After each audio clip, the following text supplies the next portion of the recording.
Ce 10 avril 2025, au niveau du tel Radisson de Libreville, s'est tenue une conférence de presse marquant le lancement des activités et déploiement des missions des observateurs électoraux.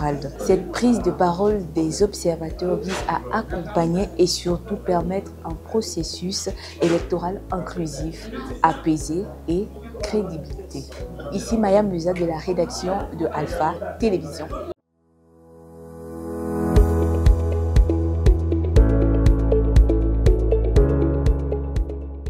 Le 12 avril 2025, le Gabon organisera une élection présidentielle. Cette élection présidentielle est cruciale pour notre pays, notre beau pays, le Gabon. Justement après les événements du 30 août 2023, nous sommes entrés justement dans une phase de transition et nous sommes au terme de cette transition à travers cette élection présidentielle qui se tiendra le 12 avril prochain. C'est dans ce contexte, vous l'aurez compris, mesdames et messieurs, que nous sommes ici, dans cette très belle salle de Locumé, dénommée Locumé, de Radisson Blu, à qui nous disons également merci. Merci aussi à vous d'être venus à l'heure, d'avoir pris également du temps pour pouvoir assister à cette conférence de presse. Mesdames et messieurs les journalistes, l'élection présidentielle du 12 avril 2025 présente des enjeux politiques et démocratiques majeurs pour le Gabon. En effet, elle met fin à la transition débutée le 4 septembre 2023 d'une part, et d'autre part, elle consacre pour la première fois l'observation nationale citoyenne des élections par la société civile, en application de l'article 125 du nouveau Code électoral, adopté suite aux recommandations d'un ensemble d'organisations de la société civile regroupées au sein du réseau des observateurs citoyens.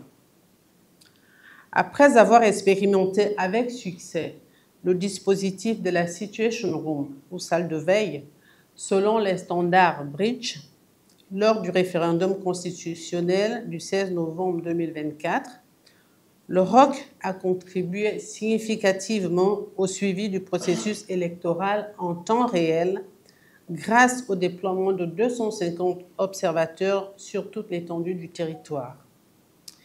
Il a également pu maintenir une médiation institutionnelle permanente avec les autorités pour améliorer la qualité des opérations de vote. Dans la perspective de l'élection présidentielle du 12 avril 2025, le ROC entend renforcer son leadership en matière d'observation électorale citoyenne par le déploiement de 500 observateurs rigoureusement sélectionnés et formés. Par ailleurs, dans une logique de collaboration inclusive et stratégique, le ROC a accepté l'idée d'un mémorandum d'entente pour l'observation électorale du scrutin du 12 avril 2025 avec la mission d'observation de la société civile du Gabon, qui est un consortium d'OSC gabonaise, et la coalition Tournons la page, afin de promouvoir la transparence, l'intégrité et la crédibilité du processus électoral en conformité avec les normes internationales et les lois nationales. Au regard des points de convergence, s'agissant de l'observation électorale, les trois regroupements d'OSC entendent mutualiser leurs efforts et ressources et développer ensemble des synergies d'action, tout en étant gage d'objectivité dans la fiabilité des données et de la qualité des analyses ou de l'exploitation. Cette collaboration vise également à harmoniser des approches méthodologiques de l'observation, l'appropriation des outils techniques de collecte, d'analyse et d'exploitation, ainsi que le partage d'informations et une collaboration institutionnelle. Elle permet ainsi à chaque partie de compenser ses faiblesses et de mieux gérer certains aléas dus au contexte, tout en espérant une parfaite atteinte des objectifs de cette première opération commune nous souhaitons que le dynamisme né de cette expérience demeure, s'améliore et nous permette de mettre sur pied un véritable observatoire des élections ayant des ambitions aussi bien nationales qu'internationales. Je vous remercie. Le manque d'accessibilité pour les personnes handicapées. Sachant que la mission d'observateur travaille en collaboration avec le ministère de l'Intérieur, est-ce que pour cette année, les personnes handicapées n'auront plus de mal à pouvoir accéder au bureau de vote? Je suis Maya Meza, journaliste à Alpha Télévision. Alors, en tant qu'observateur, je voudrais savoir, est-ce que votre rôle ne devrait pas commencer depuis le premier jour de lancement de la campagne? Est-ce qu'il se joue juste le jour du vote? Mesdames, Messieurs, les journalistes, chers amis de la presse, distingués invités, Mesdames et Messieurs, la date du 12 avril 2025 a été retenue par les autorités de notre pays pour la tenue du scrutin présidentiel. Ce scrutin revêt une importance très capitale pour notre démocratie, car il permet à notre pays de se doter d'un président démocratiquement élu et de le relancer dans sa quête permanente de mise en place d'institutions marquées au sceau de la démocratie. La société civile gabonaise n'est pas restée en marge de cette dynamique noble. C'est pourquoi, sur le fondement des articles 124, 125, 126 de la loi organique numéro 001-2025 du 19 janvier 2025 portant code électoral en République gabonaise, la société civile gabonaise est restée mobilisée pour jouer son rôle de sentinelle de la démocratie à travers l'observation électorale. Mesdames et Messieurs, c'est ainsi que la mission d'observation électorale des organisations de la société civile, qui regroupe des réseaux d'organisations de la société civile du paysage gabonais, a entrepris de déployer ses observateurs pour le scrutin du 12 avril 2025. Ce déploiement se fait dans une coordination parfaite et commune avec le réseau des observateurs citoyens, le ROC, et l'ONG Tournons la page. Mesdames et Messieurs, il est important de préciser que le déploiement de cette mission d'observation s'opère selon les standards internationaux et sous-régionaux, conformément aux critères d'équité, de transparence, de régularité, d'inclusivité et d'apaisement. La présente conférence de presse commune vise à vous donner l'information et de vous décrire le processus de déploiement de cette mission d'observation. Mesdames et Messieurs, mais auparavant, vous permettrez que je vous situe sur le contexte qui a permis le déploiement de cette mission. En effet, le déploiement de cette observation s'inscrit dans le cadre des activités du projet d'appui à la société civile et aux médias du Gabon, le PACEM. Ce projet est financé par l'UE, l'Union européenne, et mis en œuvre par le Centre européen d'appui électoral ECES, en partenariat avec le réseau des organisations de la société civile, à savoir le COTED, le RENAGI, le REDAC, l'ONG Femmes Lève-toi et l'association 1212.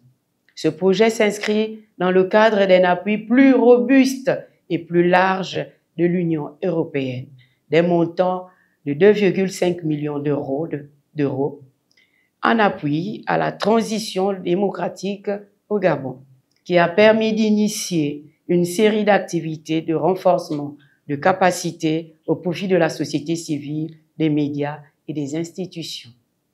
Dans ce contexte, le PACEM, en tant qu'outil d'appui et de soutien à la société civile et aux médias, vise de façon globale de renforcer l'espace démocratique gabonais et à contribuer à la prévention de tensions potentielles liées aux élections en appuyant, n'est-ce pas, et accompagnant les acteurs non étatiques, les organisations de la société civile et les médias, pour un processus électoral inclusif, crédible et apaisé.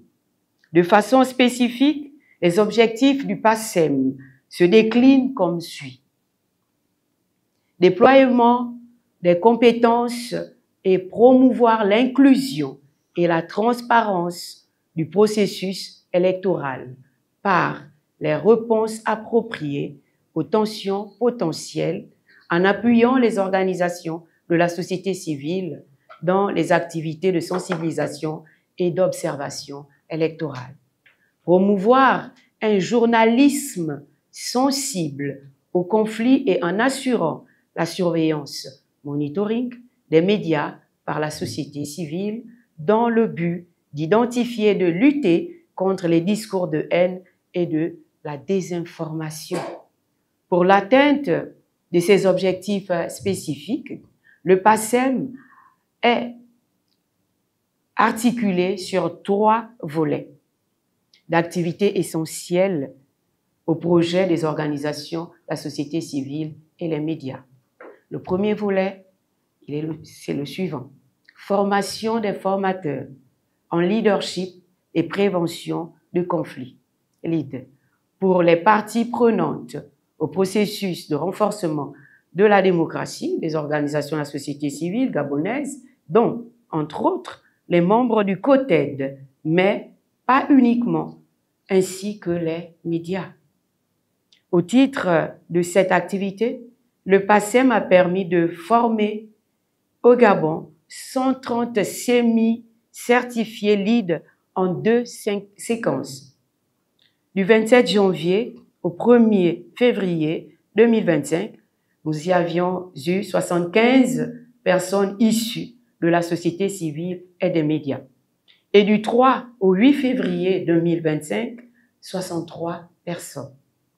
À l'issue de ces 2 formations, 10 semi-certifiés ont été retenus pour assurer des formations modulaires, LEAD, en cascade dans les localités suivantes: Lambaréné, Port-Gentil, Franceville et OIM. Les dates de ces formations, les lieux et les participants. Du 20 au 22 février, à Lambaréné, nous y avions eu, n'est-ce pas, 9 femmes et 16 hommes. Du 24 au 26 février à Port-Gentil, nous avions eu 11 femmes participantes, 14 hommes participants. Du 19 au 21 février, n'est-ce pas, à Port-Gentil, nous avons eu 9 femmes participantes et 16 hommes participants. Du 26 au 28 février, à OIM, nous avons eu 12 femmes participantes et 18 hommes participants. Le total, n'est-ce pas, pour les femmes, 42, pour les hommes, 64. Mesdames et messieurs, le deuxième volet, appui à diverses formations et ateliers destinés aux médias et aux journalistes. Au titre de l'appui aux médias et aux journalistes, le projet a mis en œuvre des activités de renforcement des capacités des journalistes à Libreville et à Port-Gentil sur la couverture médiatique des élections. Ainsi, à Libreville, les formations suivantes ont été réalisées au profit des journalistes et médias. Les dates et les participants sont les suivants. Du 7 au 8 mars, nous avons pour participants 8 hommes et 17 femmes. Du 20 au 21, nous avons eu pour participants 9 hommes et 12 femmes. Pour ce qui est de la thématique relative à l'observation électorale, le PASSEM a œuvré à mettre en place la mission d'observation des organisations de la société civile en parfaite synchronisation avec l'OROC et l'ONG TLP. Ainsi, 20 observateurs long terme ont été formés et déployés dans les localités suivantes. 220 observateurs ont été recrutés et déployés dans les 9 provinces du Gabon selon le plan de déploiement suivant. Plan de déploiement des observateurs et les observateurs électoraux, province, le total département.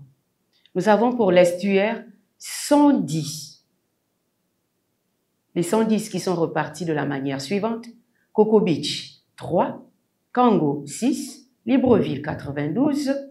Toum, 9. Pour le Haut-Ogoué, nous avons 16. Dont Franceville, 14. Mwanda, 2. Pour le Moyen-Ogoué, nous avons 20. Bifoun, 3. Lambaréné, 10. Ndjolé, 7. Dans l'Angounié, nous avons 5. Fugamou, 1. Mouila, 2. Dende, 2. La Nyanga, nous avons Mabanda, 4. Nous avons 16. Dans Mabanda, 4. Mayumba, 1. Et Mongo, 5. Chibanga, 6. Logoué et Vindo, nous avons 6. Koulamoutou, 4. Lasroville, 2. Ogoué Maritime, 15. Omboué, 3. Port-Gentil, 12. Le Wellington, 23. Bitam, 7. Musique, 4. Oyem, 12. Le total général est de 220. Le processus de renforcement des capacités des 16 observateurs a démarré depuis février et se poursuit avec les modules opérationnels relatifs à l'utilisation du formulaire numérique conçu à cet effet. Nous espérons, à travers le déploiement de cette mission d'observation coordonnée avec l'OROC et l'ONG TLP, garantir le succès de ces élections de sortie de transition, ce qui pourrait inaugurer le renouveau démocratique de notre pays auquel nous aspirons tous. Mesdames et messieurs, je vous remercie. Chers journalistes, c'est un honneur pour nous de partager cet espace avec d'autres partenaires de la société civile dans le cadre de l'observation de l'élection présidentielle du 12 avril prochain. Permettez-moi de restituer le contexte de la mission d'observation de Tournons la page. Elle s'inscrit dans le cadre d'un projet financé par le ministère de l'Europe et des Affaires étrangères de la République française. Naturellement, en accord avec le gouvernement gabonais dans l'appui, au processus d'appui à la transition politique en cours actuellement. Pour ce qui est de notre projet, Tournons la page a prévu de déployer des observateurs dans les 9 provinces du pays, en mettant un accent particulier dans la province de l'Estuaire et de l'Ogoué maritime, ainsi que du Haut-Ogoué, conformément à la démographie électorale. Sur le plan du projet de manière globale, nous avons initié nos activités en janvier par des activités de sensibilisation à l'inscription sur les listes électorales. Au mois de février, nous avons mené à travers les 9 provinces du Gabon une mission de mobilisation électorale qui visait à lutter contre l'abstention. Et durant cette mission, nous avons particulièrement travaillé avec les communautés religieuses, c'est-à-dire des églises. Et après un mois de mobilisation, nous avons pu sensibiliser plus de 5000 personnes à travers le pays, notamment les leaders des communautés religieuses.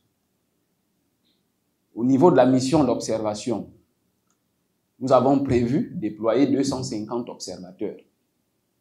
Mais suite aux aléas liés à la disponibilité des pièces, à la conformité de certains actes d'état civil, nous sommes actuellement à 214 observateurs qui seront déployés dans les 9 provinces.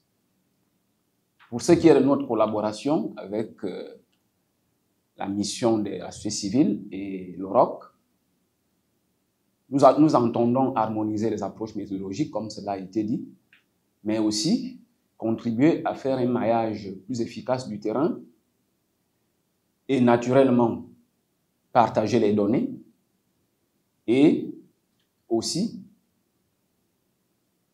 s'entendre sur les modalités de communication et de collaboration institutionnelle, tout cela dans le but, comme cela a déjà été dit, d'avoir pour la jeune structure que nous sommes un répertoire d'observateurs suffisamment formés. Et à ce titre, nous pouvons remercier le ROC qui a largement contribué à la formation de nos observateurs, surtout pour ce qui est de l'appropriation de l'outil technique. Et nous remercions aussi EKES qui nous a permis de partager des espaces, c'est-à-dire de travail et d'analyse des données ainsi que leur exploitation. Nous espérons au terme de cette mission disposer d'une véritable compétence en matière d'observation électorale, puisque tournant la page internationale ayant obtenu le statut d'observateur auprès de l'Union africaine, le but de cette mission, c'est vraiment de renforcer nos bases capacitaires en termes de compétences en observation électorale. Par ailleurs, nous tenons quand même aussi à remercier la presse et le ministère de l'Intérieur qui a bien voulu nous faire confiance parce que Tournons la page existe comme association à part entière depuis 2024. Donc nous sommes donc dans un processus de régularisation. Donc c'est pour nous l'occasion une fois de plus de réitérer nos remerciements au ministère de l'Intérieur qui nous a accordé cette confiance à laquelle nous entendons répondre par une observation objective et un rapport qui sera partagé 1 mois après l'élection. Sur ce, je vous remercie. Les observateurs de ces missions ont une accréditation et c'est à partir de cette accréditation qu'ils vont se déployer le 12 avril. Et là, je vous invite à joindre vos 2 mains pour acclamer. Quand même, c'est un gros travail. C'est un gros travail qui s'est fait depuis janvier jusqu'à aujourd'hui et qui va se poursuivre au-delà du 12 avril parce qu'après, il y aura des rapports qu'il faudra publier. Donc, merci à ces trois structures qui ne font qu'une seule, la mission d'observation électorale du Gabon. Merci infiniment pour ce travail acharné et surtout pour la volonté de pouvoir avoir des élections transparentes, apaisées et inclusives.